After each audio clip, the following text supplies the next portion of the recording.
வணக்கம் and welcome to சொல்ல துடிக்குது மனசு. சொல்ல துடிக்குது மனசு நிகழ்ச்சியை பார்த்துட்டு நிறையா நேயர்கள் ரொம்ப ஆர்வமாக நமக்கு கடிதம் எழுதியிருக்காங்க. பல பேர் தொலைபேசி மூலமாக தங்களுடைய கருத்துக்களை பதிவு பண்ணியிருக்காங்க. அது மட்டும் இல்லாமல் நிறையா பேர் பண உதவியும் செய்யறதுக்கு முன் வந்திருக்காங்க. அவங்க எல்லாருக்கும் இந்த நிகழ்ச்சியின் சார்பாக எங்களுடைய மனமார்ந்த நன்றிகளை தெரிவிச்சுக்கிறோம். சமீபத்தில் நம்ம நிகழ்ச்சிக்கு குமாரி வந்தாங்க. அவங்க தன்னுடைய கணவரை பிரிஞ்சு 10 வருஷம் ஆகுதுங்க. ஆனால் இந்த நிகழ்ச்சிக்கு வந்ததுக்கு அப்புறம் தான் தன்னுடைய கணவருக்கு காமாட்சிங்கிற இன்னொரு பெண்ணோட திருமணமாகி ஒரு குழந்தையும் இருக்குது அப்படிங்கிற விஷயமே அவங்களுக்கு தெரிய வந்தது. அந்த காமாட்சி இந்த நிகழ்ச்சியை பார்த்துட்டு தன்னுடைய தரப்புக்கு பேசுறதுக்கு இங்கே வந்திருக்காங்க. அவங்கள இப்போ சந்திக்கலாம். காமாட்சி, குமாரி இந்த நிகழ்ச்சிக்கு வந்து பேசுனது உங்களுக்கு எப்படி தெரிய வந்தது? அந்த நிகழ்ச்சி நீங்கள் பார்த்தீங்களா? நான் பார்க்கல மேடம். நான் வந்து வேலை செஞ்சுருந்தேன். எங்கள் தங்கச்சின்றவங்க ஜெயலட்சுமி, அவங்க வந்து அம்பத்தூரில் இருக்காங்க. அவங்க தான் மேடம் எனக்கு ஃபோன் பண்ணி சொன்னாங்க, இந்த மாதிரி உன்னுடைய நிகழ்ச்சி வந்து உங்கள் வீட்டுக்கார் காணும் சொன்னது வந்து டிவியில் போட்டு காட்டுறாங்க, நீ பாரு அப்படின்னு என்ன சொன்னாங்க. நான் வேலையில் இருக்கேன், இப்போ என்னால் பார்க்க முடியாது அப்படின்னு. அப்புறம் ஃபோன் மூலிமா நான் கேட்டேன். ஆனால் அது கூட லாஸ்ட்டு முடிவு தான் எனக்கு தெரியும். இந்த மாதிரி துரையராஜன்றவர் வந்தால் தான் இதுக்கு தீர்மானம் கிடைக்கும் அப்படின்றது மட்டும்தான் லாஸ்ட்டு ஸ்டேட்மெண்ட் தான் கேட்டேன். அப்புறமேட்டு எங்கள் தங்கச்சி சொன்னா, நீ போய் ரேஷன் கார்டு கேட்டது, அப்புறமேட்டு வீடு கேட்டது, உன் புள்ளி இட்டுட்டு போனது எல்லாம் சொன்னாங்க உங்கள் மாமியார். ஃபஸ்ட்டு ஒய்ஃப் இருக்குது 10 வருஷம் கழிச்சு ஏன் அவங்க வந்தாங்க, இப்போ திடீர்னு வந்து நான் எங்கள் வீட்டுக்கார கூட சேர போகிறேன்னு அதான் குமாரின்றவங்க சொன்னாங்க அப்படியே எங்கள் தங்கச்சி ஃபோன் மூலிமா எல்லாம் சொன்னாங்க. இதெல்லாம் சொன்ன போது உங்களுக்கு எப்படி இருந்தது? எனக்கு அதிர்ச்சியாக தான் இருந்தது. 10 வருஷம் கழிச்சு வராதவங்க திடீர்னு அவங்க வந்திருக்காங்க. இப்போ அவர் இருந்திருந்தால் கூட பரவாயில்ல, அவரும் நானும் வச்சு கேட்டுக்கலாம். அவர் இல்லை, ஆனால் திடீர்னு அவங்க வந்திருக்காங்களே, என்ன காரணம்? என்ன சேர்க்காதவங்க திடீர்னு அவங்க கூட சேர்ந்து எங்கள் மாமியார் ஏன் பேசியிருக்காங்க, அதுக்கு என்ன போய் பேசியிருக்கனால அவர் கண்டுபிடிக்கிறது நல்ல விஷயம். இல்லை, அவரை கண்டுபிடிக்கணும்னு சொல்கிறீங்களே, அவர் எங்கே தான் போனார்? அதுதான் எனக்கு தெரியாது. அவர் வந்து கொஞ்சம் சந்தேக பேர்வெல்லாம் கல்யாணம் ஆகி 3 மாதம் நல்லா இருந்தார். 3ஆம் மாதம் அடுத்தது கொஞ்சம் கொஞ்சமாக சந்தேகப்பட்டு என் பையன் வயிற்றில் ஆரம்பிக்க வேண்டாம். அப்புறமேட்டு அதுக்கப்புறம் இன்னும் ரொம்ப அதிகமாக சந்தேகம் ஆயிடுச்சு. என்னன்னு கேட்பார் உங்களை? என்ன கேட்பாருன்னா, இங்கே அவனை பார்க்குற, இவனை பார்க்குற, நீ இப்படி இருக்க. அவருக்கு வந்து வயசு அதிகமான வயசு. நான் மீடியமாக ரொம்ப அதிகமான வயசா? 40 வயசு அவருக்கு கல்யாணம் ஆகும்போது எனக்கு வந்து 24 வயசு. எந்த வருஷம் கல்யாணம் ஆச்சு உங்களுக்கு? எனக்கு கரெக்டாக வருஷம் தெரியல, ஆனால் வந்து 27 1ஆம் மாதம் அதில் தான் கல்யாணம் ஆச்சு எனக்கு. 5 வருஷம் இருக்குமா? ஆமாம், 5 வருஷம் இருக்கும். ஏன்னா இப்பயே 4 வயசில் ஒரு புள்ள இருக்காரு, அப்போ 5 வருஷம் தான் இருக்கும். அதனால சரின்னு கல்யாணத்துக்கு ஒத்துணும். எங்கள் வீட்டில் இருக்கவங்க எல்லாருமே பார்த்து தான் கல்யாணம் பண்ணது. வடபழனி கோவிலில் கல்யாணம், அது ரிஜிஸ்டர் மேரேஜ் பண்ணோம். அதுவும் என்கிட்ட சொன்னாங்க, இவர் எங்கள் வீட்டுக்காரோட தங்கச்சியோட வீட்டுக்கார், அவர் பேர் வந்து லோகு. அவர் வந்து எங்கள் அம்மா வேலை செய்கிற இடத்துல இந்த மாதிரி எனக்கு ஒரு மாப்பிள்ளை இருக்காரு, உங்களுக்கு ஒரு பொண்ணு இருக்க சம்மதமா அப்படின்னு கேட்டாங்க. அதுக்கு எங்கள் அம்மா சொன்னாங்க, இல்லை நான் வீட்டில் கேட்டு சொல்கிறேன் அப்படின்னு சொல்லி வீட்டில் வந்து கேட்டாங்க. எங்கள் அப்பா சொன்னார், நீ இட்டுன்னு வா, ஃபஸ்ட்டு பார்க்கலாம், நமக்கு பிடிக்கிறது நம்ம பொண்ணுக்கு பிடிக்கிறது நல்லதுலாம். சரின்னு வந்து பார்த்தாங்க, கொண்டாங்க, எல்லாம் பேசி முடித்தாங்க. எனக்கு பிடிச்சிருந்து நானும் ஒத்துக்கினேன். அவங்க வந்து இவருக்கு முதல்ல திருமணம் ஆயிடுச்சு அப்படிங்கிற மாதிரி உங்கள்கிட்ட சொன்னாங்களா சொல்லலையா? சொன்னாங்க, கல்யாணம் ஆகி விவாகரத்து ஆயிடுச்சு, 5 வருஷம் முடிஞ்சு போச்சு அப்படியே மட்டும்தான் அவங்க சொன்னாங்க. ஆனால் இவர் சொன்னார், பேர் சொன்னார், ஆளையும் காட்டினாரு. ஆளை காட்டினாரா? ஆள் காட்டினாரு. எல்லாம் வேலை முடிச்சுட்டு கும்பலாக போகும்போது காட்டினாரு. நான் நினச்சேன், நம்ம எதுக்கு இதை பார்த்து நம்ம வேற எதுக்கு கஷ்டம், அவங்க போகிறது போட்டோம் அப்படின்னு நான் கண்டுக்காம இருந்துட்டேன். அவங்க 2 பேரும் ஏன் பிரிஞ்சாங்க? இவர் ஏன் அவங்கள? அதை தான் சொன்னார். என்னென்னு சொன்னாரு? அவங்க வந்து எதனால் பிரிஞ்சாங்கன்னா, கல்யாணம் ஆகி 3 நாள் தான் இருந்தாங்க அப்படின்னு சொன்னார். அவர் சொன்னது எனக்கு தான் தெரியும். 3 நாள் தானா. 3ஆம் நாள் வந்து மத்தியானம் டியூட்டி முடிச்சுட்டு அவர் வீட்டுக்கு வந்தார், சாப்பிடலான்னு வந்தாராம். அப்போ வந்து புருஷன் பொண்டாட்டி சந்தோஷமாக இருக்க சமயத்தில் வந்து இவங்க வந்து அவர் பேரை சொல்லாமல் அவங்க லவ் பண்ணாங்களாம். ரமேஷன் பேர் சொன்னாங்களாம். அதனால் இவர் ஏஞ்ச உடனே ஒரு அடி அடிச்சிட்டாரு. நான் பக்கத்தில் படுத்துட்டு இருக்கும்போது எப்படி அவன் பேரை நீ சொல்லலாம், அப்போ அவங்க கூட ஏற்கனவே இருந்திருக்கியா அப்படின்னு இவர் என்ன பண்ணிட்டாரு, வெளி உலகத்துக்கு மட்டும்தான் புருஷன் பண்ணாட்டி, வீட்டுக்குள்ளே நம்ம இல்லையே சொல்லிட்டு அவர் போயிட்டாராம். இவங்க என்ன பண்ணிட்டாங்க, நகையெல்லாம் எங்கேயோ எடுத்து வச்சுட்டு ஒழுக்கி வச்சுட்டு இவங்க போய் ஸ்டேஷனில் போய் வந்து ஆம்பளை இல்லை, இவர் ஆம்பளே இல்லை, எங்கள் மாமியார் என்னை கொடுமைப்படுத்துகிறாங்க அப்படின்னு எங்கள் அம்மாவையும் சொல்லியிருக்காங்க. ஆனால் எங்கெல்லாம் கொண்டு போய் ஸ்டேஷனில் வச்சுட்டாங்க. இவர் சொன்னார். சொல்லிவிட்டு எல்லாம் அதான் நான் வந்து நீங்க அதை வேற யார்ட்டையும் கேட்டுக்கல? உங்க இல்ல கணவர் சொன்னதை அப்படியே நம்பிட்டீங்க? எங்க வீட்டுக்கார் சொன்னாரு, அதை நம்பிட்டேன் நானு. அதுக்கு அடுத்தது திருப்பி வந்து அவங்க வந்து திருப்பி விட்டு வந்து பேசினாங்களாம் 2-3 நாள் கழிச்சு. இவங்க என்ன சொன்னாங்கன்னா, நான் போய் லவ் பண்ணவங்கிட்டே கேட்டேன்.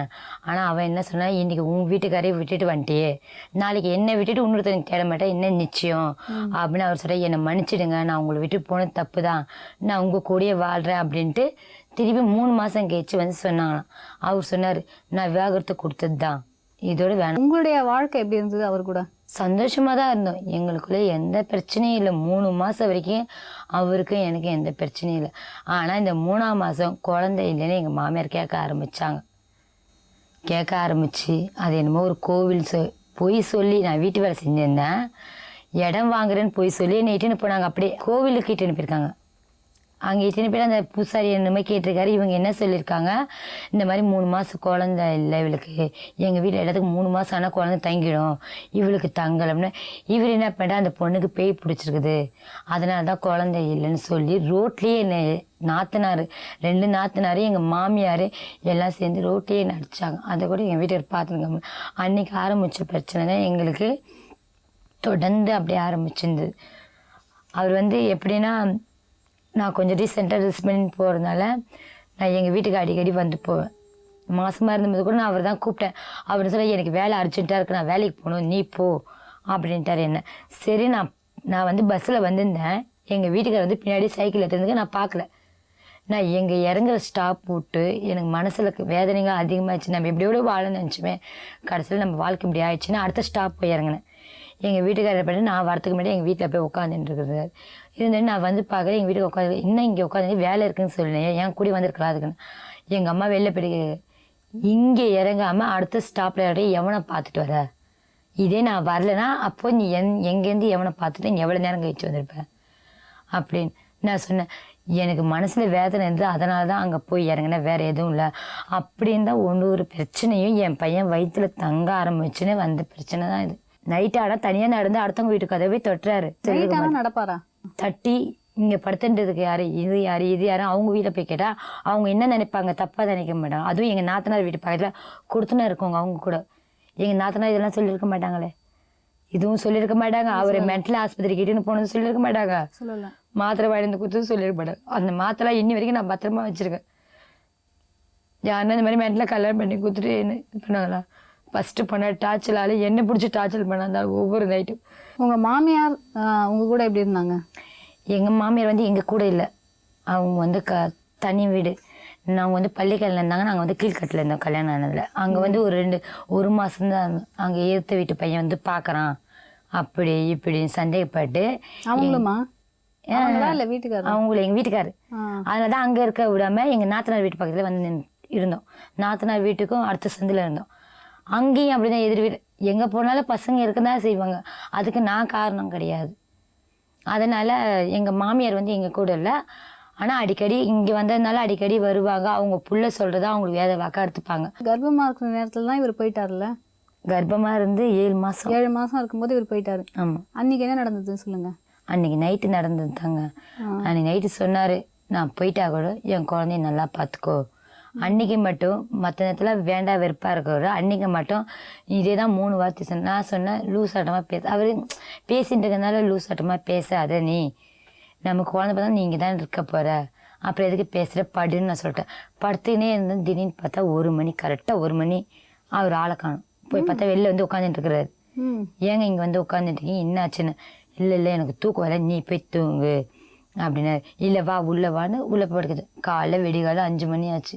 நான் நல்லா தூங்கிட்டேன். அவர் மட்டும் ஏஞ்சி போய் குளிச்சுட்டு எல்லாம் பண்ணிவிட்டு என்னென்ன வந்து எழுப்பி டீ கேட்டார், போட்டு தந்தேன்.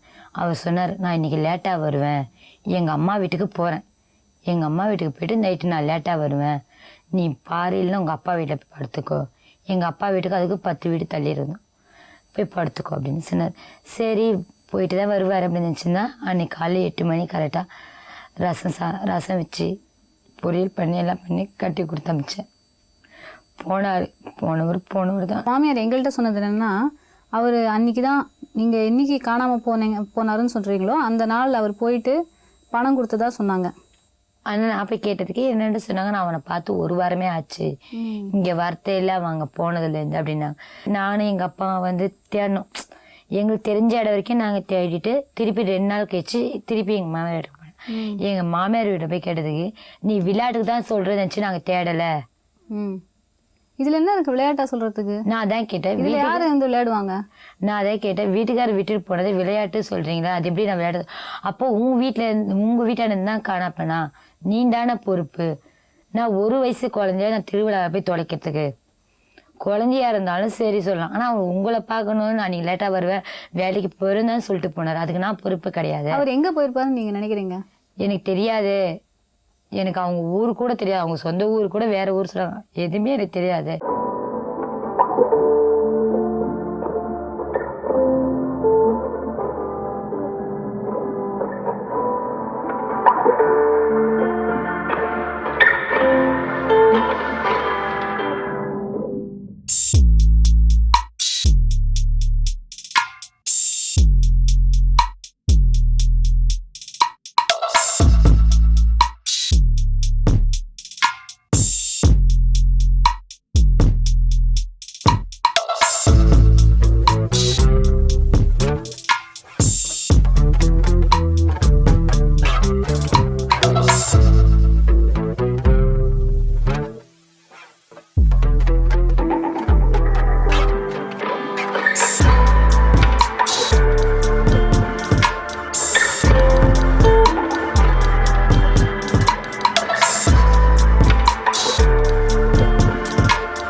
ஃபஸ்ட்டு அதான் எங்கள் வீட்டுக்காரோட ஃபஸ்ட்டு இப்போ தெரிஞ்ச மாதிரி 6 வருஷம் ஆயிருக்கு சொன்னாங்களாம்.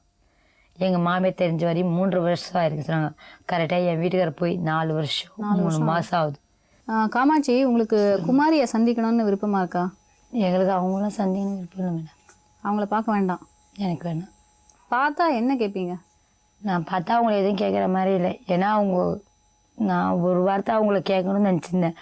இதே இந்த முடிவு இப்போ எடுத்த முடிவு அது அப்பயே எடுத்திருந்து எங்கள் வீட்டுக்கார கூட சேர்ந்தா என் வாழ்க்கையாக நிம்மதியாக இருந்திருக்கும் இல்லையா? அதை நீங்கள் கேட்குறீங்களா அவங்கக்கிட்ட? ஏன்னா அவங்க இந்த நிகழ்ச்சிக்கு வந்திருக்காங்க, அவங்கள இப்போ நாங்கள் கூட்டிகிட்டு வரோம். கண்டிப்பாக நான் கேட்குறேன். ஏன்னா இந்த முடிவு அப்போ கொஞ்சம் முன்னாடி எடுத்திருந்தா என் வாழ்க்கை நிம்மதியாக இருக்கும், என் பிள்ளை இப்படி ஆடாத நின்றுக்காது. நீ கண்டிப்பாக நீ எடுத்த முடிவு நல்லது தான், ஆனால் அது கொஞ்ச நாள் முன்னாடி எடுத்துருக்கணும்.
மற்றும் குமாரி 2 பேருமே உட்காந்துருக்காங்க. அவங்க 2 பேருமே துரைராஜை தான் தேடிட்டு இருக்காங்க. இப்போ அவங்க 2 பேரையும் ஒருத்தருக்கு ஒருத்தர் அறிமுகப்படுத்தி வைக்கலாம். குமாரி, இவங்க தான் காமாட்சி குமாரி. சரி. நீங்கள் இவங்களை பார்த்துருக்கீங்களா? இல்லை, பார்க்குறேன். நீங்கம்மா? நான் பார்த்ததில்லை மேடம். பார்த்ததே இல்லையா? பார்த்ததில்லை. எங்கள் வீட்டுக்காரர் இவங்க தான் சொல்லியிருக்காரு, ஆனால் நான் பார்க்கவும் இல்லை. அவங்களும் உங்களை மாதிரி தான், ஆனால் 10 வருஷமாக துரைராஜை தேடிட்டு இருக்காங்க. அது தப்பு மேடம். என்ன மாதிரி அவங்க கிடையாது. ஏன்னு சொல்லுங்க. ஏன் 10 வருஷமாக தேடுறவங்க, அவர் 5 வருஷம் வீட்டில் சும்மா தான் இருந்தார். அப்போல்லாம் விட்டுட்டு எதுக்கு திடீர்னு 10 வருஷம் வந்து தேடணும்? அது 5 வருஷம் கேளுங்களேன். அதை தான் நான் கேட்குறேன். 5 வருஷம் சும்மா இருந்தார். 5 வருஷம் கிட்ட என்ன கல்யாணம் பண்ணார்? நீ விருப்பப்பட்டது தான் அப்போ வந்து சேர்ந்துருக்கணும் இல்லையா? இப்போ கல்யாணம் பண்ணி ஒரு பொண்ணு வாழ்க்கையும் கெட்டு போய் இன்னும் அவர் இல்லாத போதே நீ இவ்வளோ பிரச்சனை எனக்கு. நான் இப்போ வந்து அவரை தேடுறதுக்கு வாரத்துக்கு இல்லைம்மா, அவர் சொன்ன ஒரு வார்த்தைக்கோசம் தான் நான் இவ்வளோ முயற்சி பண்ணிக்கிறேன். என்ன வார்த்தை? மேடவாக்க பொண்ணு கூட சேர்ந்து வாழ போகிறோம் சொன்ன தொட்டு தான். யார்கிட்ட சொன்னாருன்னு சொல்லுங்க. எங்களுக்கு சொன்னாங்கம்மா. உங்கள்கிட்டயா? எங்கள் அம்மா கிட்ட சொன்னாங்க. அப்படியே சொன்ன தொட்டு நான் 10 வருஷமா தேடாத திடீர்னு போன மாதம் தானே பௌர்ணமிக்கு அவங்க வீட்டுக்கு போயிட்டு வந்தேன். திடீர்னு போக வேண்டிய வேலை எனக்கு கிடையாது. நான் மாதம் கோயிலுக்கு போகிறவாங்க. வேலைக்கு போனாலும் போகலனாலும் போகிறோம். அப்போ போகணும்னு என்ன தோணலையா எனக்கு? அந்த வார்த்தை சொன்ன தொட்டு தான் நான் போனேன். அது உண்மையா பொய்யான்னு தெரிஞ்சுக்கணும், அவ்வளோதான். நான் அவர் எப்போ ஒருத்தர் வாழ்க்கை ஒருத்தர் வாழ்க்கையை கெடுக்கணும்னு நான் நினைக்கல. யாரோட வாழ்க்கையை நான் பறிக்கணும்னு நினைக்கல. அது சொன்னது உண்மையா பொய்யான்றதுக்கோசம் தான். அதுக்கு அடுத்தது நான் வேற நடவடிக்கை எடுப்பேன், அவ்வளோதான். இருங்க, அவர் எப்போ சொன்னாரு எனக்கு தெரியணும் இல்லையா? எனக்கு கல்யாணம் தெரியணும். எனக்கு சொன்னது இப்போ இந்த கல்யாணத்துக்கு எங்க அம்மா போனாங்க சொன்னல. உங்களுக்கு இப்ப தெரிய வந்ததுங்க. ஆனா உங்களுக்கு யார் சொன்னாங்களோ அவங்க கிட்ட துரைராஜ் எப்ப சொன்னாருன்னு உங்களுக்கு தெரியும்? அது தெரியாது. நாங்க எங்க அம்மா கல்யாணத்துக்கு போகும்போது சொன்னது. எப்போ உங்க அம்மா கல்யாணத்துக்கு போனாங்க எனக்கு தெரியணும். உங்க அம்மா எப்ப கல்யாணத்துக்கு போனாங்க எனக்கு தெரியணும். பள்ளிக்கன் நான் அவங்க சொல்றாங்கல்ல 6 மாசம் முன்னாடின்னு. 6 மாசம் முன்னாடி அவங்க சொல்றாங்க. அவர் ஒரு நிமிஷம் இல்ல, உங்களுக்கு காமாட்சிங்கிறவங்களோட அவருக்கு கல்யாணம் ஆயிடுச்சு அப்படிங்கிற விஷயமே தெரியுமா தெரியாதா? அது தெரியாது. இப்ப அவங்க அம்மா ப்ரோக்ராம்ல சொன்னாங்க பாத்தீங்களா, அப்பதான் தெரியும். அதுக்கு முன்னே தெரிஞ்சுன்னா தெரியும் சொல்றாங்க மேடம். நான் இல்லைன்னு சொல்ல. அவரு காணாத போய் 4 வருஷம் 3 மாசம் ஆகுது. உங்களுக்கு உங்க அம்மாவுக்கு எப்ப சொன்னாரு? அவரு சொன்னாரா இல்ல உங்க அம்மாவுக்கு வேற ஒருத்தவங்க சொன்னாரா? யாரோ சொல்லிருக்காங்க. அது காணா போறதுக்கு முன்னாடி சொன்னாரா? என்ன கல்யாணம் பண்ணிட்டு பிறகு சொன்னாரா? அது எனக்கு தெரியும் இல்லையா? என்ன கல்யாணம் பண்ணின்னு அவர் சொல்லியிருக்க மாட்டாரா? கல்யாணம் பண்ணதே தெரியாது. அவங்க அம்மா வீட்டுக்கு போகும்போதே எனக்கு சொல்லல. ஒரு நிமிஷம் அவங்க அம்மா ஒரு நிமிஷமா அவங்க என்ன கேக்குறாங்கன்னா, உங்க காணாம போன உங்க கணவர் காணாம போறதுக்கு முன்னாடி தானே இந்த மாதிரி சொல்லிருப்பாரு. ஏன்னா அவர் போனதுக்கு அப்புறம் யாருமே அவரை பாக்கல. அவர் போய் 3 வருஷம் ஆகுதுன்னு அவங்க அம்மா சொல்றாங்க. சரிங்க, 3 வருஷமோ 4 வருஷமோ 5 வருஷமோ அவர் போறதுக்கு முன்னாடி தானே சொல்லிருப்பாரு இந்த விஷயத்த. அதுதான் தெரியல. போனதுக்கு அப்புறம் சொன்னா எப்படிங்க? அப்போ யாரோ ஒருத்தர் உங்க கணவரோட தொடர்புல இருக்காங்கன்னு தானே அர்த்தம். உங்க பாருங்க, கல்யாணம் பண்ணணும்னு சொன்னாங்களாம். கல்யாணம் பண்ணணும்னு சொன்னதுக்கு அவங்க அம்மா கிட்ட வந்து இவரு சொன்னாராம், என்னன்னு? மேடவாக்க பொண்ணு கூட பேசி வாழ வைக்கிறதா இருந்தா வாழ வைங்க, எனக்கு கல்யாணம் வேணாம் அப்படியே சொன்னாராம். அப்படியே சொன்னாங்கன்னு எங்க கிட்ட சொன்னாங்க. அது உங்களுக்கு 6 மாசம் முன்னாடி தான் தெரியும். ஆமா, இப்ப நான் எங்க அம்மா கல்யாணத்துக்கு போனாங்க அப்பதான் தெரியும். அதனால நீங்க வந்து தேடுறதுக்கு அது அவங்க சொன்னது உண்மையா பொய்யான்னு இப்போ எனக்கு தெரியாது. அவர் கல்யாணம் ஆவாதுன்ட்டு. அவர் கல்யாணம் ஆகாத என்ன மாதிரி இருக்கிறாரு தெரிஞ்சுதான் நான் இவ்வளவு முயற்சி பண்ணேன். பரவாயில்ல, அவரும் வாழணும். ஒரு ஆம்பளே தப்பு உணரும் போது நம்ம பொம்பளை நம்ம ஒண்ணு தாழ்ந்து போதிலும் இல்லைங்க. அவங்க என்ன கேக்குறாங்கன்னா, ஒரே ஒரு விஷயம் தான் என்கிட்ட கூட அவங்க சொன்னது என்னன்னா, அதாவது நீங்க இப்ப மனசு மாறுறீங்களே, அதாவது மாறலமா ஒரு ஆம்பளையே வந்து இவ்வளவு இறங்கி வந்து சொன்ன போது நானும் இறங்கி போய் பண்ணிருக்கலாம் அப்படின்னு தானே நீங்க சொல்றீங்க. அதுதான் அவங்க என்ன கேக்குறாங்கன்னா, இதை கொஞ்சம் வருஷம் முன்னாடியே நீங்க ஏன் பண்ணிருக்கூடாதுன்னு கேக்குறாங்க. நீங்க 2 பேருமே நீங்க என்ன சொன்னீங்க? உங்க அம்மா அவங்க பேசினதுனாலயும் உங்களை வந்து தப்பா பேசினதுனாலயும் நீங்க எழுந்து வந்துட்டீங்க வீட்டை விட்டு. நான் அவங்க வீட்டுக்கு போகும்போது ஏற்கனவே அவர் கல்யாணம் ஆயிடுச்சு குழந்தை இருக்குது சொல்லியிருந்தா நான் வர வேண்டிய வேலையே கிடையாது. பார்த்துட்டு போனதோட சரி முடிஞ்சிச்சுன்னு நான் விட்டுடுவேன். அவங்க அது மாதிரி அந்த வார்த்தை சொல்லல. அவங்க சொன்ன வார்த்தை காணோம், நாங்களும் தேடுறோம், பேப்பர்ல கொடுத்தோம், இப்படி எல்லாம் சொன்ன தொட்டு ஒரு தாய் இவ்வளவு இதுவா இருக்கிறாங்களேன்றதுக்காக தான் கூட இருந்து நான் முயற்சி பண்ணனே தவிர யாரோட வாழ்க்கையை கெடுக்கணும்னு எனக்கு அவசியம் கிடையாது. நான் நேற்று போய் கேட்டதுக்கு எங்கள் நாத்தனார் கேட்டது 10 வருஷம் இல்லாமல் இன்னைக்கு வந்து அவங்க வந்து அந்த டிவியில் போயிட்டு கொடுத்து எங்கள் வீட்டுக்கார் வேணும்னு சொல்கிறாங்களே, அது எதனால? அப்போ திருப்பி அவர் வந்தாருன்னா அவங்க கூட தான் நீங்கள் வாழ போய் எங்கள் நாத்தனார் கேட்டேன். அவங்கள நான் அதனால இட்டுன்னு போகல. எங்கள் நாத்தனார் சொன்னது நான் அதனால அவங்கள இட்டுன்னு போகல. ஒரு வீட்டில் எங்கள் அண்ணன் அவங்க வீட்டில் இருக்கிறாங்களா, அது எப்படி 4 வருஷமா வச்சு அவங்க இருந்துட்டாங்கன்னா என்ன பண்ணுறது அப்படின்னா அவங்களும் நாங்கள் கையோடு இட்டுன்னு போனோம். ஆனால் வந்தால் உன் கூட தான் வாழ்வார். 5 வருஷம் உங்க நாத்தனார் சொல்லியிருக்காங்க உங்க ஆமா அப்படின்னு எது நேத்து நடந்த கதை நான் இந்த ஆனா நிகழ்ச்சி உங்கள்ட்ட நான் ஒண்ணே ஒண்ணு சொல்றேன் காமாட்சி. குமாரிக்கு உங்களோட துரைராஜுக்கு கல்யாணம் ஆன விஷயம் இப்பதான் தெரியும். 3 நாள் முன்னாடி தான் தெரியும் உண்மையா சொல்ல போனா. இப்போ தெரிஞ்சு இப்போ அவங்க என்ன சொல்றாங்கன்னா அவர் வந்தா கூட அவங்களுக்கு வந்து விவாகரத்து தான் வேணும். விவாகரத்து ஏற்கனவே கொடுத்ததா தான் சொன்னாங்க. சரி எனக்கு அது அப்ப பிரச்சனையே கிடையாது. சட்டப்பூர்வமா கொடுக்கல மேடம், போலீஸ் எழுதுவாங்க. சட்டப்பூர்வமா வேணும் எனக்கு, சட்டப்பூர்வமா வேணும். சட்டப்பூர்வமா அவங்க கேக்குறாங்க. அது அவர் வார்த்தை தீர்மானம் பண்ணிக்கிட்டு அதை பற்றி எனக்கு கவலை கிடையாது. ஆனால் நான் வந்து நானே என் பிள்ளை எங்கள் வீட்டுக்காரர் கூட தான் வாழணும் விருப்பப்படுறேன். அவர் எத்தனை வருஷம் கழிச்சு வந்தாலும் சரி, எத்தனை மாதம் கழிச்சு வந்தாலும் சரி, அவர் கூட இல்லை மேடம். இங்கே பாருங்களேன், அப்படி வார எதுக்கு விட்டுட்டு ஓடணும்? இன்னைக்கு அவங்களுக்கு ஒன்றும் இல்லை மேடம், இன்னைக்கு என் பிள்ளை இருக்குது. இன்னைக்கு இப்போ 3 வருஷமா காணோன்றாங்க. ஒரு வாட்டி கூட முயற்சி பண்ணல. நான் சொல்லி தேர்றதுக்கு எனக்கு தெரிஞ்சது போன மாசம் தான் தெரிஞ்சது. உடனே நான் முயற்சி பண்ணலையே, நான் சொல்லலையே. போலீஸ் ஸ்டேஷன்ல நாங்கள் முயற்சி பண்ணி நாங்கள் கொடுத்து பெரிய ஆள்கிட்ட போய் கைத்து வந்து ஃபோட்டோ அடிச்சு. ஆனா துரைராஜோடைய அம்மா எங்கள்கிட்ட சொன்னது என்னன்னா, நீங்க வந்து முயற்சி பண்ணல, மாறா நீங்க வந்து நான் வச்சிருக்கேன் மேடம் மற்ற விஷயங்கள், அதாவது பணம் வச்சிருக்கேன். அது கூட எப்போ பேசினேன், என் பையனுக்கு 4 வயசு தொடங்கின பிற்பாடு தான் ரேஷன் கார்டை பற்றி நான் பேசினேன்.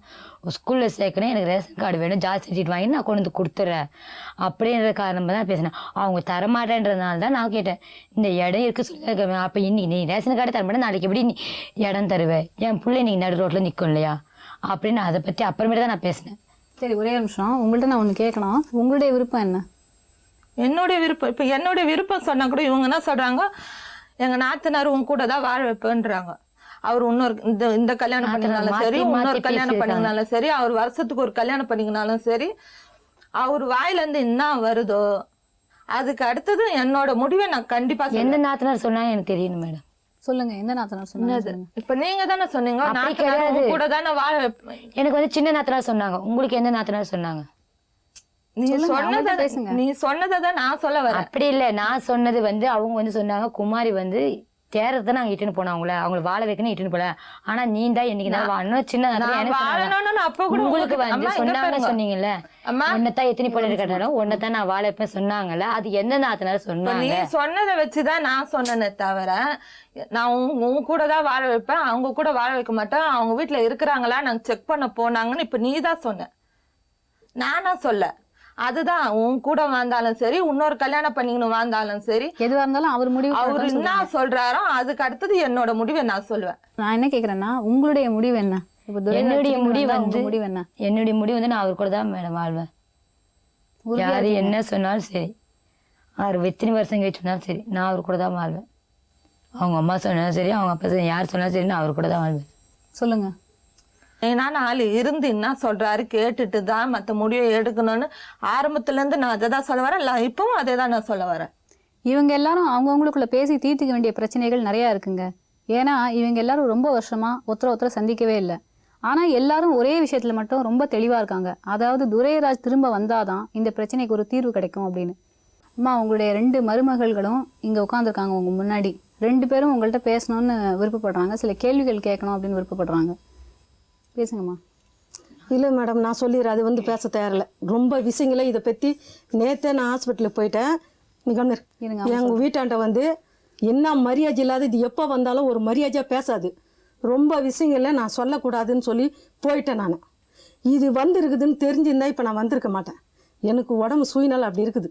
10 வருஷம் பொறுத்து வந்து கண்டுபிடிக்கிறான்னு சொல்லிட்டு அவனுக்கு மரியாதை கொடுத்து பாராட்டுறேன். என் பிள்ளைக்கு நாங்க போயிட்டு 10 வருஷம் ஆகி வந்து கண்டுபிடிக்கிறா போனாலும் வந்து கண்டுபிடிக்கிறாங்க கேக்குறாங்க. யாரா ஒருத்தர் பேசுங்க. இரு, கண்டுபிடிச்சி கொடுக்குறேன். என்னை வந்து 10 வருஷம் பொறுத்து கழிச்சு வந்துட்டு என்கிட்ட என்ன மரியாதையா பேசணுமோ அந்த மரியாதை உள்ள வரலாமா வரக்கூடாதான்னு கேட்டுக்கிட்டு வந்துட்டு, சரி 10 வருஷம் பொறுத்து வந்தாங்க, ஒரு மனுஷால இது பண்ணக்கூடாது, அலட்சிப்படுத்தக்கூடாதுன்னு சரி வா உள்ள அப்படின்னு கூப்பிட்டாங்க.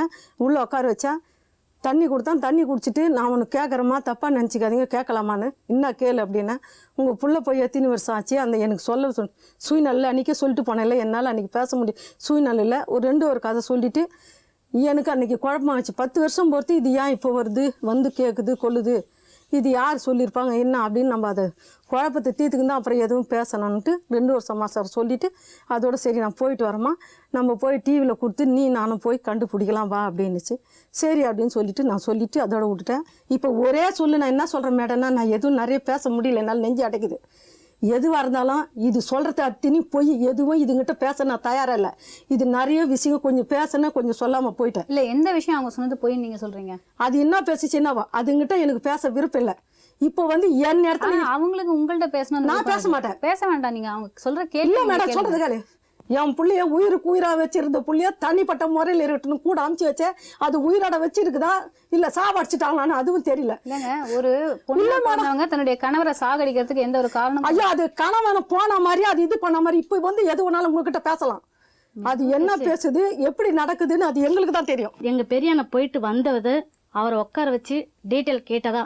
அவர் யாரோட வாராரோ போறாரோ அது அவரோட விருப்பம். நீங்க என்ன சொல்றீங்க காமாட்சி? நான் சொல்கிறேன் மேடம், இவங்க சொல்கிறதெல்லாம் எப்படி வேணா இருக்கட்டும். ஆனால் என் வீட்டுக்காருக்கு எனக்கும் உள்ளது எங்கள் 2 பேருக்கு தான் தெரியும். அவர் என்றைக்கு வந்தாலும் சரி, யார் என்ன சொன்னாலும் எனக்கு அதை பற்றி கவலை கிடையாது. அவர் என்றைக்கு வந்தாலும் என்னை விட்டு போக மாட்டேன்னு சொல்லுவார் இன்னி வரைக்கும். ஏன்னா எங்கள் உறுதியா இருக்கீங்களா? உறுதியாக இருக்கேன். எங்கள் 2 பேத்துல எந்த பிரச்சனையும் இல்லையே. மற்றவங்க சொல்கிறதெல்லாம் எடுத்து எட்டுக்கட்டி பேசுகிற விதம் வேணாம் யாருக்குமே. புரியுதுங்களா? உண்மையானமா நான் அவர்கிட்ட வாழ்ந்திருக்கேன், உண்மையாக இருந்திருக்கேன், இன்னி வரைக்கும் இருக்கிறேன். 4 வருஷம் இருக்கிறேன். இல்லைன்னா எப்போ இருக்கலாமே, எப்படி வேணால் வாழ்ந்துருக்கலாம். என்னென்ன இப்படி இருக்குன்னு எனக்கு அவசியம் கிடையாது. இருக்காரு ஐயோ நம்ம எப்படி வேணால் இருக்கலாம் அப்படின்னு எனக்கு அவசியம் கிடையாது. இன்னி வரைக்கும் வருவார், வரட்டும், என் கூட இருப்பார், என் பிள்ளையும் நானும் அவர் சந்தோஷமாக வாழ்வோம் அப்படின்னு நினச்சா இருக்கிறேன். ஆனால் எனக்கு வந்து அவர் சொல்கிற விருப்பத்தோட நான் வந்து அவர் கூடயே வாழ போகிறதும் கிடையாது. எனக்கு வந்து மாமியார் இருக்காங்க, நாத்தனார் இருக்காங்க, எல்லோரும் சொல்லி தான் அப்போ கல்யாணம் பண்ணி வச்சாங்க. எல்லோரும் தாலி எடுத்து கொடுத்துட்டு நாத்தனார் தான் எடுத்து பின்னாடி கட்டினாங்க. அதனால் அவங்க விருப்பம் எனக்கு என்னன்னு தெரியும் இல்லையா. போலீஸ்ல கம்ப்ளைண்ட் கொடுப்பாங்க அப்படின்றது வந்து அதுவே எங்க அப்பா சொன்னதோட தான் எனக்கு தெரியும். அதனால போலீஸ் கம்ப்ளைண்ட் வந்து எப்படி கொடுக்க முடியும்? வீட்டுக்கார் காணவில்லை அப்படிதான் மேடம். என் வீட்டுக்கார் காணல, எங்க மாமியார் தான் ஒளிச்சு வச்சிருப்பாங்க சொல்லல. இருமா இவங்கெல்லாம் இல்லை வெளியே போயிட்டு இருந்தாங்க, நான் ஒண்டி தான் வீட்டில் இருந்தேன். போலீஸ் எங்கள் வீட்டுக்கு வந்தவொடனே எல்லா ஜனமும் வந்துட்டாங்க. என்ன ஏன் ராணி அக்காவுக்கு பார்க்க போலீஸ் வந்தது என்னன்னு. எங்க காமாட்சின்றவங்க இவங்க தான் புள்ளியை மறைச்சி வச்சுக்கணும் இல்லைன்னு சொல்கிறாங்கன்னு சொல்லிட்டு அவங்க கம்ப்ளைண்ட் கொடுத்துருக்காங்க. நீங்கள் கம்ப்ளைண்ட் கொடுத்தீங்க? நான் கொடுத்தது எங்கள் வீட்டுக்காரர் காணுங்க. அவங்க கேட்டாங்க எப்படிமா காணா போனார், அவர் எங்கன்னா உங்கள்கிட்ட சொல்லிட்டு போனாரா, என்ன எது சொல்லுங்க சொன்னேன். நான் சொன்னேன் இந்த மாதிரி அன்றைக்கி நைட்டு போகும்போது எங்கள் மாமியார் வீட்டுக்கு போயிட்டு லேட்டாக வரும்னு சொல்லிட்டு தான் போனார். ஆனால் எங்கள் மாமியார் வீட்டில் நான் போய் கேட்டேன், மறுநாள் 2 நாள் பொறுத்து நான் போய் கேட்டேன். அவங்க வரலன்னு தான் சொன்னாங்க. ஆனால் உங்கள்கிட்ட வந்திருக்கா சொன்னாங்க. ஆனால் என்னென்ன சொன்னாங்க வரலன்னு.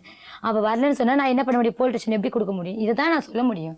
கம்ப்ளைண்ட் கொடுக்கலாம் வாங்க சொல்லிட்டு போனேன் இவங்களாண்ட. கூப்பிடல. அவங்க அப்பா டென்ஷன் ஆயிடுவாங்க. நான் டென்ஷன் ஆயிடுவேன். வந்து என் வீட்டாண்ட பிரச்சனை ஒருத்தர் பேசுங்க.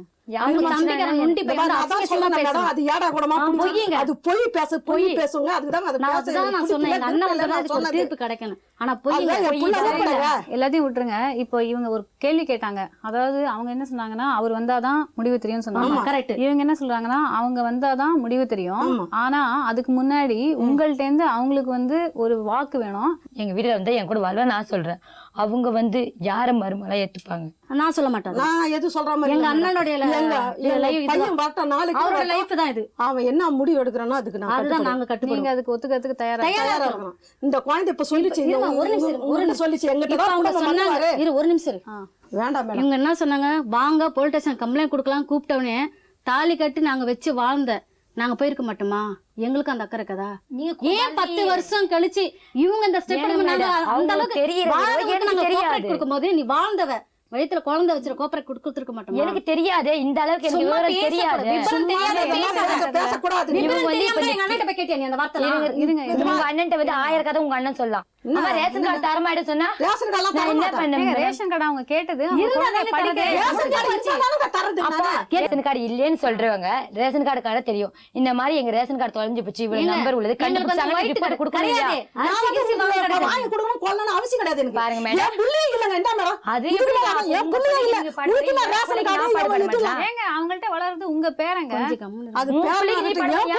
பாடுபட மாட்டேன். உங்க புள்ள ஏங்க ஒரு நிமிஷம், உங்க புள்ள விருப்பப்பட்டு போனாரோ போலையோ ஏதோ வேண்டாம் மேடம். இப்போ அவங்கள்ட்ட வளர்ற குழந்தை உங்களுடைய பேரனா இல்லையா? என் பேரன் தான் கூட அது எங்கிட்ட வந்திருக்குமே. என் பேரன் நான் ஏன் நான் போய் கேட்கலையா? நான் கேட்கலையா? அம்மாட்டே வளர்த்தோம். அந்த குழந்தைய படிக்க வைக்கிறதுக்கு, ஏன்னா அந்த குழந்தைய படிக்க வைக்க கேட்கல மேடம். குழந்தைய படிக்க தெரியும். அதுதான் நிறைய விஷயம் எங்களுக்கு நிறைய விஷயம் சொல்ல சொல்லுங்க. முடியாது நாங்க சொல்றோம். அதுதான் அவர் அவர் சொல்றதா கேக்குறீங்க, நான் அவர் சொல்றேன். சொல்றதுதான் நீங்க கேக்குறீங்க. நீங்க சொல்றதா நான் கேள்வி கேள்வி கேக்குறாங்கம்மா. குழந்தை படிக்கிறதுக்கு நான் கொடுத்துருப்பேன். அதெல்லாம் வேற வேற ஒரு கதை. நிமிஷம் அவங்க என்ன சொல்றாங்கன்னா அவர் வந்தாதான் தெரியும். அவர் வந்தாதான் தெரியும் மேடம். அவர் எத்தனை வருஷம் கழிச்சு வரப்போறா எனக்கு தெரியாது. ஆனா 4 வருஷம் ஆயிடுச்சு. இன்னுமே அதுக்கு எனக்கு என் பிள்ளைய நான் இது பண்ணல, அதுக்கு எனக்கு ஒரு அத்தாச்சி வேணும் தான் நான் உங்கள்ட்ட கேட்டேன். வேற எதுவுமே நான் உங்கள்ட்ட கேட்கலையே. அப்ப வரமாட்டார் கன்ஃபார்மா தெரிஞ்சு போச்சா நான் மேடம்? வரமாட்டேன் இப்ப கூட நான் இதுக்கு சொன்னேன் மேடம். சொல்லுங்க மேடம். இல்ல அவங்க 4 வருஷம் இல்ல 4 வருஷம் ஆயிடுச்சு. இதுக்கு மேல என் பிள்ளை வரமாட்டேன் நான் சொன்னா. படிக்க மாட்டா நான் எப்படி வருவாரு அவங்களுக்கு பதில் சொல்லுங்க. வருவாரு. ஆனா எப்ப வருவாரு எனக்கு தெரியாது. ஆனா என் பிள்ளைய நான் படிக்க எனக்கு வைக்கிறேன். வருவாரா எனக்கு வரமாட்டான்னு அத்தாச்சி ஏன் தாங்க. இப்படிலாம் சொல்றாங்க? அவங்களுக்கு பதில் சொல்லு. அப்போ வருவாரா வரமாட்டானா? அப்ப நீ என்னமோ பண்ணிட்டு இருக்கிற. ஐயோ கடவுளே, அதான் நான் சொல்ல நான் முடியும். வேற எதுவும் பண்ணிட்டேனா? சொல்ல முடியாது மேடம். நான் பண்ணிட்டேன். இப்படி அலைய வேண்டியதே வேற இல்ல என்ன எனக்கு. சொல்ல நீ அழவே இல்ல எதுக்குமே. நீ வந்து காமாட்சி, அலையில. ஒரு நிமிஷம் இருங்க. நான் படிக்கலைங்க. எனக்கு படிக்கல. இந்த ஆளுக்கு எனக்கு தெரியாது. ஒரு நிமிஷம் குமாரி நீங்க சொல்லுங்க. அவர் வந்தாதான் முடிவு தெரியும். அதுக்கப்புறம் என்னோட முடிவை நான் கிளியரா சொல்லிடுறேன். அப்போ எத்தனை வருஷம் கழிச்சு வந்து முடிவெடுத்தாலும் வாழலாம். இல்லைங்க ஒரு நிமிஷம், உங்களுக்கு நான் ஒரு விஷயத்த தகவலை சொல்லி ஆகணும். திருப்பியும் நான் இதுதான் சொல்றேன். 5 வருஷமோ 6 வருஷத்துக்கு முன்னாடியோ இவங்களுக்கு வந்து அப்பதான் இவங்க வந்து கடைசியா பாத்துருக்காங்க இவங்க கணவரை. அதுக்கப்புறம் அவங்கள வந்து பார்க்கவே இல்லை. இவங்க பார்க்கல. அவங்கள பார்க்கலாம். கல்யாணம் ஆயிடுச்சு. அவர் எங்க பொடாடி பிள்ளையோட தனியா வந்துட்டாரு. அப்புறமேட்டு எப்படி அதை பார்க்க பத்தி முடியும்? எனக்கு தெரியாது. அந்த தகவல் அதான் தெரிஞ்சு நான் சொல்றேன். இவ்வளவு முயற்சி தெரியாது எடுத்திருக்க மாட்டேனா? மேடம். பார்க்கலங்கும் இப்ப வந்து போது இவங்க அவங்க முயற்சித்த இப்ப பிறகு வந்து இன்னைக்கு அவங்க வந்து பேசியிருக்காங்க. நல்லவங்கன்னு அப்படி சொல்லக்கூடாது. நீ புரியுதுங்களா? சொல்லக்கூடாது. அது நல்லவங்க நீ சொல்லக்கூடாது. அந்த வார்த்தை நீ யூஸ் பண்ணவே இல்ல, கூடாது. அது அவங்களுடைய அது opinion. எங்களோட அன்னைக்கு opinion. வந்து என்ன வந்து இப்படி நிக்க வச்சவோ அப்படின்னு சொன்னவளே இன்னைக்கு வந்து நல்லவங்கன்னு சொல்லக்கூடாது. இல்ல தப்பு இல்ல. அதோட விருப்பத்துக்கு அன்னைக்கு நிக்க ஏன் பொண்ணு- வாழ என் முடியாது மருமக அப்படின்னு இப்படி சொல்லி என்ன அது நிக்க வச்சா? இஷ்டத்துக்கு அது என்னால வாழ முடியாதா இருக்கட்டும். எங்க நீ அம்மா போலீஸ் அடிச்சா ஸ்டேஷன் நிக்க வச்சா அவனும் போலீஸ் ஸ்டேஷன் நிக்க வச்சா வாழ யாரு முடியாது. அப்ப யார் அசிங்கமானவங்க? ரெண்டு பேரும் தான் அசிங்கமானவங்க. இன்னைக்கு அவங்க ஆனா நீ வந்து அசிங்கப்படுத்திட்டு துரைராஜ், நீங்க இந்த நிகழ்ச்சியை பார்த்துட்டு இருப்பீங்க அப்படின்னு நாங்க நம்புறோம். பாத்தீங்களா, உங்க அம்மாவும் தங்கையும் சரி, குமாரியும் காமாட்சியும் சரி, எல்லாருமே உங்க வருகைக்காக தான் காத்துட்டு இருக்காங்க. ஏன்னா நீங்க வந்து தான் இந்த பிரச்சனைக்கு ஒரு நல்ல தீர்வு சொல்ல முடியும் அப்படின்னு அவங்க நம்புறாங்க. அதே தாங்க நாங்களும் சொல்றோம். சட்டம் இந்த விஷயத்தை எப்படி பார்க்குது அப்படிங்கறத பத்தி விளக்கறதுக்கு வழக்கறிஞர் ஸ்ரீதர் நம்ம நிகழ்ச்சிக்கு வந்திருக்காரு. அவரை இப்போ சந்திக்கலாம். வணக்கம் சார். வணக்கம். சார் நீங்கள் சொல்லுங்கள், ஒரு மனிதர் 3 பேரை கல்யாணம் பண்ணிக்கிறது சட்டப்படி குற்றமா? அதாவது வந்து இந்திய சட்ட பிரகாரம், அதாவது ஹிந்து சட்ட பிரகாரம் மற்றும் கிறிஸ்தவ சட்ட பிரகாரம் ஒருவர் ஒரு திருமணத்தை மட்டும் செய்து கொள்ள முடியும். அந்த மனைவி உயிருடன் இருக்கும் பொழுது ஒரு மனைவி தான் இருக்க முடியும். அவர் 2வது திருமணம் செய்து கொள்ள வேண்டுமென்றால் முதல் திருமணத்தை விவாகரத்து செய்தோ அல்லது மனைவி இறந்து விட்டாலோ 2வது திருமணம் செய்து கொள்ளலாம். அப்போது இந்த துரைராஜுடைய கதையை நீங்கள் பார்த்துட்டு இருந்தீங்க. இதை பற்றி நீங்கள் என்ன நினைக்கிறீங்க? இந்த பர்டிகுலர் இஷ்யூ இந்த 2 பெண்கள் பேசி கொண்டிருக்கு நான் கேட்டேன். இப்போது ஃபுல்லாகவே அவங்கள பொறுத்த வரைக்கும் பார்த்தீங்கன்னா 2 பேருமே என்னோட சட்டத்தின் பார்வையில் விக்டிம் அப்படின்வாங்க. பாதிக்கப்பட்ட பெண்கள் தான். தவறு செய்தது துரைராஜ் மற்றும் என்னுடைய பார்வையில் பார்த்தீங்கன்னா அவங்களுடைய தாயார், உடந்தையாக இருந்த அவங்க தாயார். எனக்கு இந்த சட்டம் தெரியாது, முதல் மனைவி இல்லை என்று நான் 2வது திருமணம் செய்து கொண்டேன். 2வது திருமணம் செய்து கொள்ளும் பொழுதே அவர் தவறு செய்கிறார். ஆனால் முதல் மனைவி இந்த குமாரி என்ற பெண்ணை வந்து 10 வருடத்துக்கு முன் திருமணம் செய்திருக்கிறார். அந்த பெண்ணுக்கும் அதுக்கு முன்னாடி ஒரு திருமணம் செய்திருக்கிறார். அந்த திருமணத்தை மறைத்து இந்த பெண்ணை திருமணம் செய்திருக்கிறார்.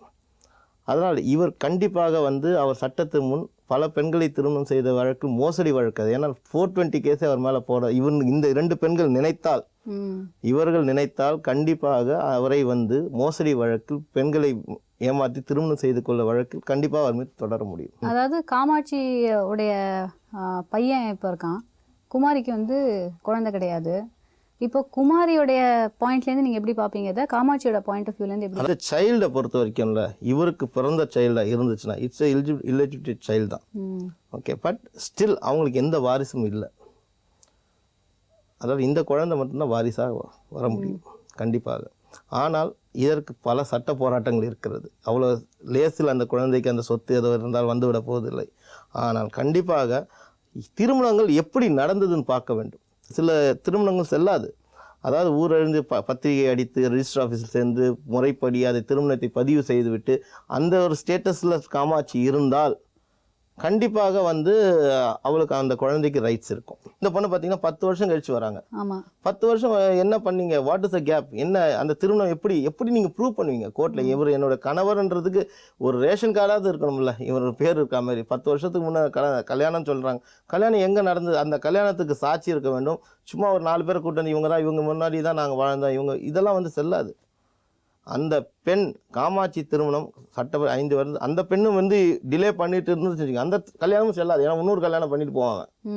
அந்த பெண் வந்து கணவனை 5 வருடமாக காணவில்லைன்னு சொல்லும்போது அதுக்கு சட்டத்தில் உள்ள பல வழிகள் இருக்கிறது. சும்மா வந்து நான் ஒரு எஃப்ஐஆர் மட்டும் ஒரு கம்ப்ளைண்ட் கணவரை மேன் மிஸ்ஸிங் கேஸ் மட்டும் போட்டுவிட்டு சும்மா நீ வீட்டில் இருக்க முடியாது 5 வருஷத்துக்கு.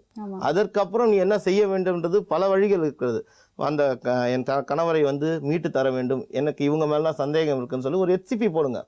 ஹைகோர்ட்டில் வந்து நீங்கள் வந்து ஒரு ஹேபியஸ் கார்பஸ் மனுவாங்க, ஆட்கொணர்வு மனுன்னு சொல்லுவாங்க. அந்த கேஸ் அந்த ஃபைல் பண்ணிங்கன்னா அந்த போலீஸாருக்கு வந்து விசாரித்து இவர் திருமணம் இந்த நபர் எங்கே சம்மந்தப்பட்ட எல்லாரையும் விசாரிப்பாங்க. போலீஸ் வந்து HCP வெரி பவர்ஃபுல் ஒரு ஆயுதம். ஹைகோர்ட்டில் வந்து உத்தரவு போடுவாங்க, அவரை வந்து இந்த ஒரு 4 வாரத்தில் ஆஜர்படுத்த வேண்டும் அப்படின்னு சொல்லி ஒரு உத்தரவை போடுவாங்க. அது உத்தரவை வந்து அவர் அமுல்படுத்த வேண்டிய முறை வந்து ரொம்ப ஸ்ட்ரிக்டாக இருப்பாங்க.